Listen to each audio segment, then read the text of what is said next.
Quería o no llegar a un acuerdo. Deseaba o no el desarme. Reagan sí quería el desarme, pero ¿dejaría a un lado su iniciativa de defensa estratégica, la SDI? Le dije, muy bien, eliminemos completamente los misiles, no dejaremos ni siquiera 100 de ellos, y llevemos a cabo la opción 0. La noticia cayó como una bomba, sorprendió a todo el mundo. Reagan golpeó la mesa y dijo, bueno, ¿y por qué no empezó por ahí? Eso es exactamente lo que quiero hacer. Y si quiere eliminar todas las armas, estaré de acuerdo en hacerlo. ¿Todas las armas? Por supuesto. Las eliminaremos todas. Dios, esto es estupendo. Ahora tenemos un trato. Sí, pero tiene que limitar la SDI al laboratorio. No lo haré, dijo Reagan. De ningún modo. La SDI seguirá adelante. Se lo dije. Nunca abandonaré la SDI.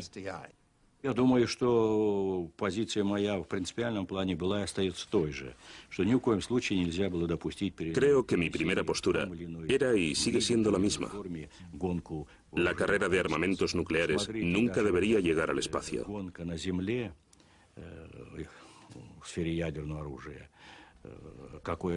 Ya era bastante difícil limitar la carrera de armas nucleares en la Tierra. Gorbachev continuó presionando y en un determinado momento el presidente Reagan, que tenía las ideas muy claras al respecto, escribió una nota y me la hizo llegar. Decía, George, ¿tengo razón? Leí la nota y le dije, totalmente, y se la devolví. La oportunidad de llegar al acuerdo más trascendental desde que se iniciara la Guerra Fría, la eliminación por parte de los Estados Unidos y de la Unión Soviética de todas las armas nucleares excepto un centenar de ellas, se había esfumado. Jamás en mi vida me he sentido tan triste por una persona como Ronald Reagan.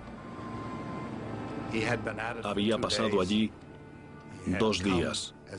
Luego vino y me dijo, levantando los dedos, Don, estábamos así de cerca de llegar a un acuerdo y él no cederá. Pero, ¿qué opinaban los soviéticos? A primera vista, diría que Reykjavik casi fracasó porque fuimos incapaces de firmar un acuerdo. Pero después, cuando acudimos a nuestra conferencia de prensa, Gorbachev y yo hablamos en el coche y coincidimos en que no era un fracaso. Y fue en esta conferencia de prensa cuando Gorbachev pronunció una frase que se hizo famosa. Afirmó que se había producido un avance intelectual en las relaciones entre los Estados Unidos y la Unión Soviética. La amiga de Ronald Reagan, Margaret Thatcher, estaba muy preocupada. Francamente, nos quedamos muy sorprendidos cuando supimos que las discusiones englobaban el concepto de la abolición total de las armas nucleares. Por supuesto, esto hubiera arrasado con la doctrina de la disuasión nuclear y nos hubiéramos quedado sin el centro de nuestra estrategia. Por fortuna, bajo nuestro punto de vista, el acuerdo de Reykjavik nunca llegó a nada porque los rusos tentaron demasiado a su suerte. Moscú. Otro avión extranjero penetra en el espacio aéreo soviético. Los transeúntes observaron estupefactos cómo un avión ligero Cessna aterrizaba en la Plaza Roja. El piloto era un joven procedente de Alemania del Este, Matías Rust. El mismo Rust fue tratado con mucha humanidad. Imaginen lo que habría pasado si esto hubiera tenido lugar antes de los tiempos de Gorbachev. No habría habido diálogo alguno. Al día siguiente simplemente le habrían puesto contra el muro y le habrían disparado. Gorbachev dejó a Rust en libertad, pero aprovechó la incursión como excusa para destituir a algunos miembros del alto mando soviético. Los medios de comunicación, el fax o el ordenador, estaban abriendo la mentalidad de la Unión Soviética. Gorbachev y el Politburó veían la televisión por satélite en sus despachos. Tras los boicots olímpicos, los Juegos de Buena Voluntad, que tuvieron lugar en 1986, se pudieron ver en directo en ambas partes del telón de acero.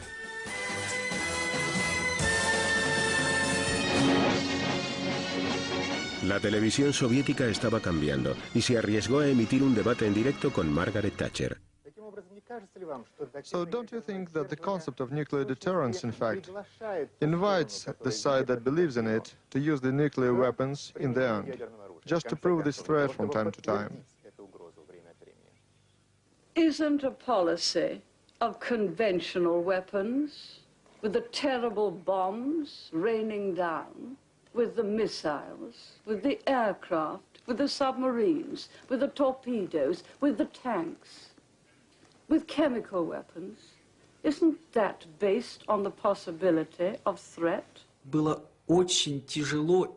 Me sentía incómodo por nuestros periodistas. Era muy penoso ver eso. En un primer momento me dolió, pero luego estallé en carcajadas.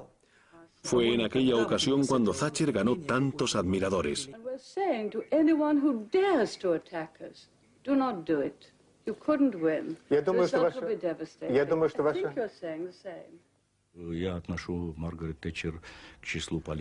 He de decir que Margaret Thatcher era uno de los políticos con los que más importancia tenía entablar un diálogo, porque era una personalidad muy fuerte y un político muy duro.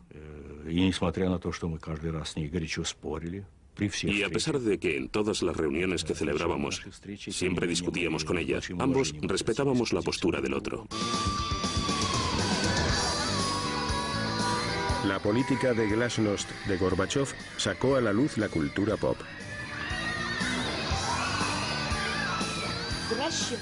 Nuestros intelectuales crearon una nueva generación de jóvenes. Una generación que rechazaba todo nuestro pasado soviético. Era una degradación moral. Nuestros jóvenes se estaban convirtiendo en robots humanos. Los soviéticos se estaban precipitando hacia un cambio desgarrador.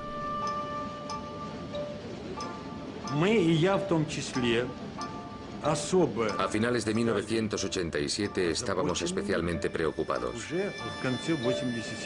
Observamos que el país no iba en la dirección que debería. La situación del pueblo empeoraba a cada momento. Y la de las Fuerzas Armadas no era mejor.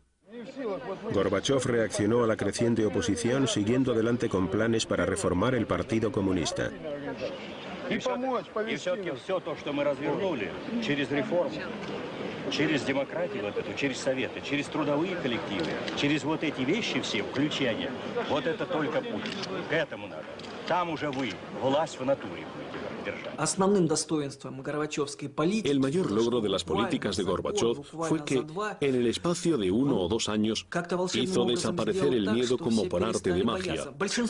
El pueblo había perdido el miedo a hablar y a actuar con libertad.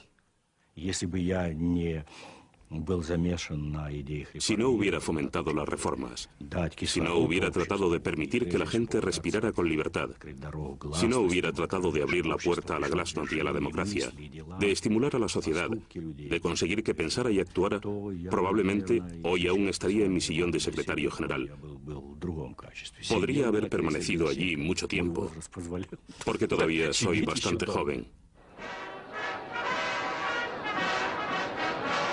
Washington. Ronald Reagan seguía tratando de hacer realidad su visión de la Guerra de las Galaxias. Ahora el Kremlin pensaba que eso nunca sucedería y que por ese motivo no debería retrasarse más un acuerdo sobre la reducción de armas. La primera visita de Gorbachov a los Estados Unidos tuvo lugar con motivo de la firma de un tratado histórico. Su visita, emitida en directo por la televisión soviética, aumentó su prestigio tanto en su país como en el exterior. Todo lo que había visto de los dirigentes soviéticos era a Khrushchev golpeando la mesa con el zapato y a algunos ancianos con monótonos uniformes que guardaban un parecido con Mao Zedong. Carecían de personalidad y eran como zombies. Pero he aquí que llega Gorbachov. Lleva un buen traje de Brooks Brothers, muy bien cortado, corbata e incluso una camisa blanca. Era extrovertido, conoció a gente, no dejó de bromear y se llevaba bien con todos en Washington, D.C. Ladies and gentlemen, the President of the United States and the General Secretary of the Central Committee of the Communist Party of the Soviet Union. Un dicho ruso que Susan Massey le había enseñado a Reagan parecía lo más apropiado en este momento. A los rusos les gusta utilizar proverbios cuando hablan. Le convendría saber algunos. Y seguí. Es usted actor, por lo que puede aprenderlos muy rápido. Y le enseñé este. La señora Reagan estaba con nosotros en aquel momento y a ella le gustó ese. Entonces dije, aquí está, y es Doverjai, no Proverjai. Mr. General Secretary, though my pronunciation may give you difficulty, the maxim is Doverjai, no Proverjai. Trust but verify. Назначение этого... На каждой встрече вы это повторяете. You repeat that at every meeting.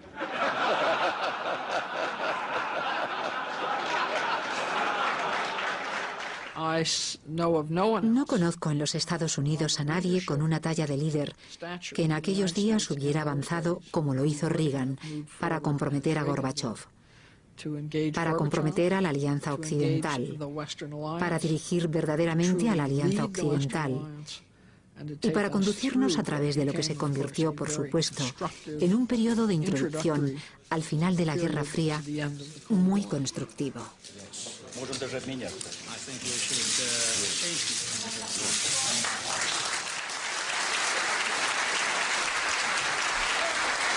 Reagan y Gorbachov fueron más lejos y firmaron un acuerdo. Por primera vez se suprimiría toda una categoría de armas nucleares.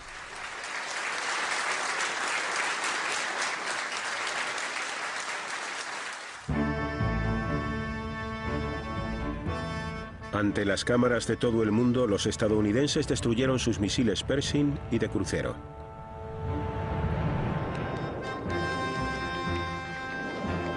Los soviéticos desmantelaron sus SS-20. En otro de los puntos clave de la reducción de las tensiones de la Guerra Fría, los equipos de inspección de ambas partes supervisaron la destrucción.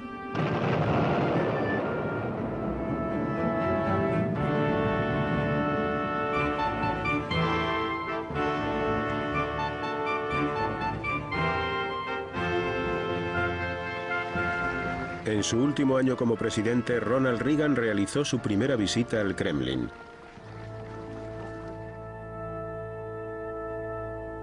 Lo que Mikhail Gorbachov y los periodistas querían saber era ¿qué opinión le merecía ahora a Ronald Reagan la Unión Soviética? You still think you're in an evil empire, Mr. President? No. Он заявил, что Dijo que quería retractarse de su referencia a la Unión Soviética como imperio del mal. Y encontró un buen lugar para anunciarlo, justo en medio del Kremlin. Sin embargo, añadió que lo hacía no porque se hubiera equivocado cuando lo dijo inicialmente, sino porque en 1988 la Unión Soviética había recorrido un largo camino bajo el mandato de Mikhail Gorbachov. Se había convertido en un país diferente. Juntos, los dos dirigentes habían aprovechado su oportunidad.